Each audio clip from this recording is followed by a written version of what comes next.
The loved ones. The loved ones presents rejection as system failure. A girl asks a boy to prom. He declines. He has a girlfriend. Will you go to the dance with me? Sorry, Lola. I'm going with Holly. And the system reassigns his refusal as obstacle to be removed. What makes this lethal is entitlement structure. The request was polite, the answer was no. But the framework doesn't process rejection as valid.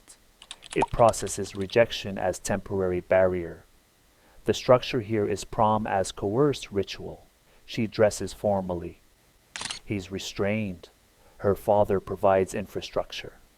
And they recreate the event through force, with power tools.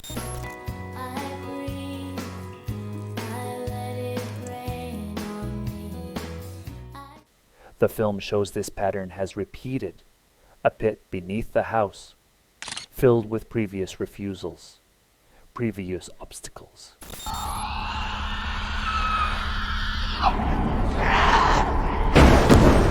The atmosphere builds around domestic ritual weaponized. She wants the ceremony, the romance, the validation, but she wants it through enforcement, because the system frames his no as malfunction, and malfunctions require correction. The mechanism isn't violence for its sake. It's violence as logical response to denied entitlement. The system reframes her as victim of his refusal, and victims deserve compensation. But what if entitlement isn't about rejection? What if it's about selection process? Audition. Audition presents a selection process disguised as connection. A widower seeks a new wife. His friend suggests a fake audition. Actresses applying for a role, but the role is wife, and he selects Asami. What makes this devastating is transactional foundation. He evaluates women as products. They construct a false identity. Both operate through deception. The structure here is delayed revelation. The first half performs as romance, dates, conversations, apparent intimacy. But the infrastructure is fraudulent. Her empty apartment, her fabricated references. The film's mechanism shifts abruptly. She drugs him, restrains him, and begins systematic punishment. The atmosphere transforms from intimate to surgical. Needles, wire, precision. She punishes him not for individual transgression, for structural position. Every man who commodified her, every system that treated her as selectable.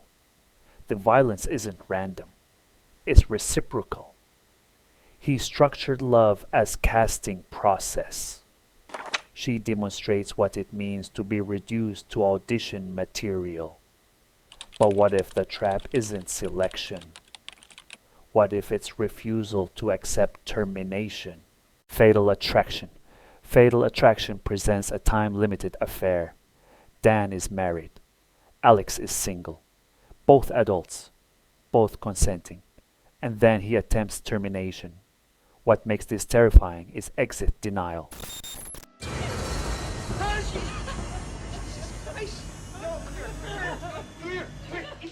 Alex doesn't process the ending as valid. Constant calls, workplace intrusion, pregnancy claim. Is this what you want to talk about, our imaginary love affair? I'm pregnant. The structure here is escalating boundary violation. First she wants continuation, then commitment, then retribution. Each boundary he establishes, she crosses. The film shows systematic unraveling, self-harm when he exits, property destruction, violence toward family symbols. But the atmosphere doesn't frame this as simple pathology. It frames this as identity dependence. The relationship became her structural foundation. He provided validation, selection, purpose, and now he's withdrawing that infrastructure. The climax reveals the logic.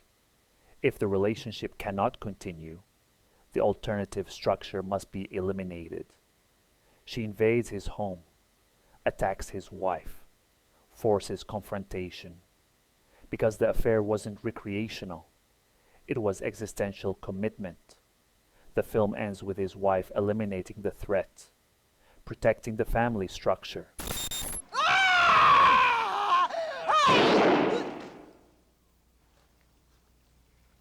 But the damage is embedded because his framework, casual, disposable, collided with hers, fundamental, permanent, and the collision was always going to be destructive. But what if control isn't about affairs?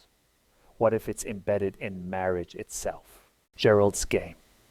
Gerald's Game presents a marriage revival attempt.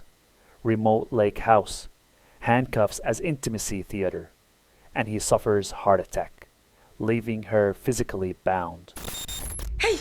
What's happening?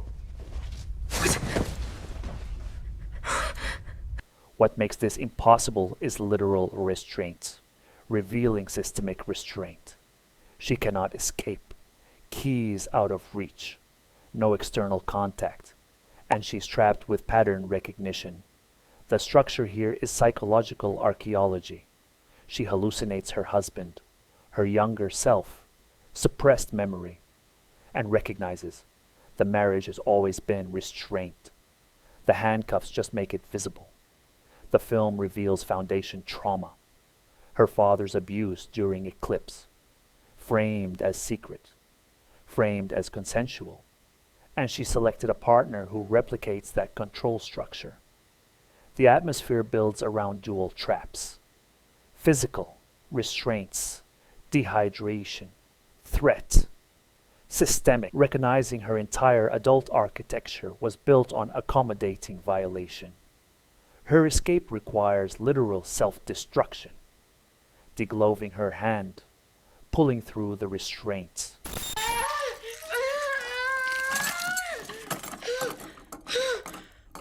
And understanding. She's been destroying herself all along, erasing boundaries to maintain relationships that require her diminishment. But what if marriage doesn't trap through violence? What if it traps through performance? Honey Bunch. Honey Bunch presents a relationship that rewards performance over reciprocity. The husband works constantly, rarely home, emotionally absent, and the wife escalates her domestic labor to compensate. What makes this devastating is the performance trap. Perfection becomes the metric: immaculate home, elaborate meals, total availability. But the system doesn't reward effort. The structure here is escalating investment without return: more attention, more service, more erasure of self. And when performance fails to generate connection, the system redirects towards elimination. Remove the obstacles. The film shows isolation as feedback loop. Get back! Okay, Get back! I am. Nobody's gonna hurt you. What did you do? No external relationships, no separate identity, only the marriage. And the marriage exists as one-sided transaction. The atmosphere builds around domestic entrapment.